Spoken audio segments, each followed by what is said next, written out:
the outer cortex. So in that lifetime that they go through the bone, that might be 6 years, they do one of two things. Either nothing, which is bad, or they gather minerals to protect themselves. And the only way they learn to protect themselves is because the bone becomes distorted. So you never limit the amount of osteoblasts. It's through compression or activity, typically compression that distorts the shape of the bone, that forces that bone cell to pull in minerals and build a more complex architecture around itself. No, you can still make the same amount, but if they're not building a sort of spider, you know, the inside of bone looks like, you know, a spider web. If they don't receive the loading, they don't build an architecture around themselves. That way, as the older bone moves to the edge and dissipates through the bloodstream, the newer bone doesn't pull in minerals, and thereby there's almost holes in between the different nuclei of the cells. So you're not losing cells, you're losing the things that go between the cells. And that's what gives the bone strength. Right. That's right. That's right. It's not the same. No, it's not the same at all. But yeah, I see. The names sound similar during that process. Just by stimulating those bone cells, by distorting the bone, by compressing the bone at multiples of body weight. That's another thing that's really important about the research.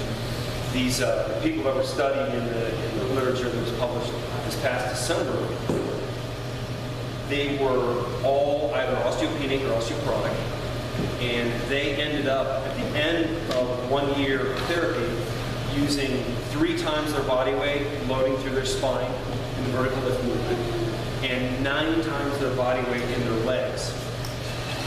So that seems like a lot, but it's really not by comparison. So Mary, you've done it how many times now? Just a couple. Just a couple? Yeah. So how many multiples of body weight have you achieved with your legs? 17,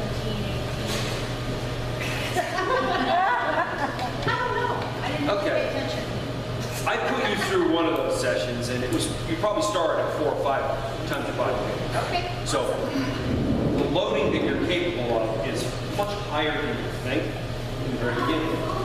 But that's, in the first session, that's just an interesting piece of information. But as that number changes, it becomes very important because you're seeing an adaptation. You're seeing the bone become more dense. Thereby, your central nervous system will allow you to put more force through bone comfortably. What other questions? Yes? If you do a session that's like longer than 10 minutes a week, does that like speed up the progress? No. The time of the session, there's 4 movements, and you have to get alignment in the proper positioning, which is why the session takes 10 minutes. Each movement is 5 seconds. There's 4 movements. So you're really only truly exercising, if you want to call it that, for about 20 seconds. So it's like 20 seconds a week, you're actually putting tremendous force through the body. Yeah, that sold everybody right there. Yeah, it's definitely not the time commitment that's going to keep anybody from wanting to do it.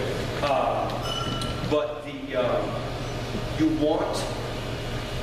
want stimulation of the bone. You want the bone to have a reason to pull in minerals and recalcify a more complex architecture within itself.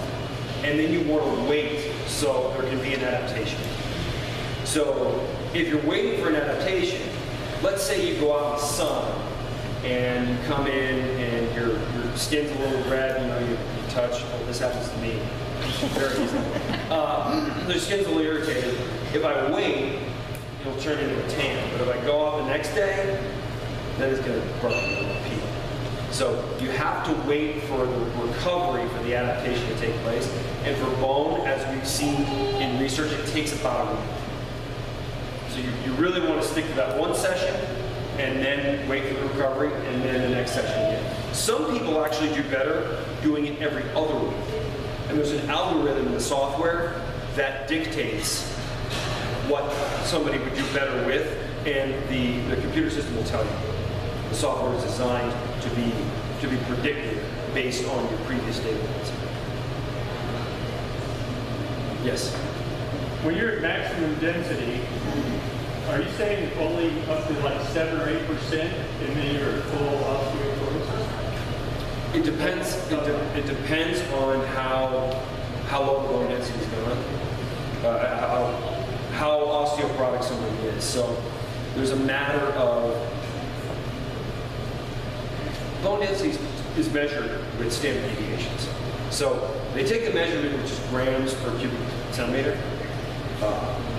but they put that in the framework of a comparison of really what you should be, what's a healthy 30-year-old of your gender, and of your gender and race, because people are a little different depending on where they're from. So let's say somebody would be diagnosed with osteoporosis at negative 2.5 standard deviations. I won't give you the whole statistical background of what standard deviation is. But if somebody from that point puts 7% bone density, they may be, depending on where they are, they may go to osteopenia.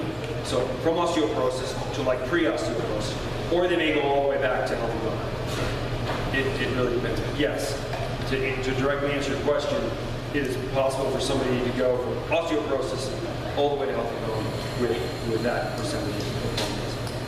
But obviously women are far worse off because there's different races. Bone density.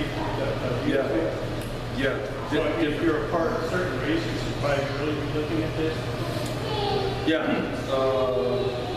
If you look at slide 4, where it says fracture rates are rising, you'll notice that the greatest incidence is in Asia.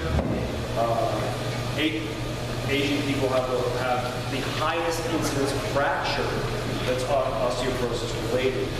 Now, there's conflicting research that has to do with genetic backgrounds and incidence of fracture. Bone density is looking at the density of bone, but doesn't necessarily take into account the thickness of the bone. So think about, you can have a weak substance like styrofoam, but if I have a block of styrofoam that's, this thick, can I break it in half very easily? No, just because it's bigger, it's stronger. And then by comparison, I can have a strong material. Let's say I have a piece of lead. Lead's strong, right?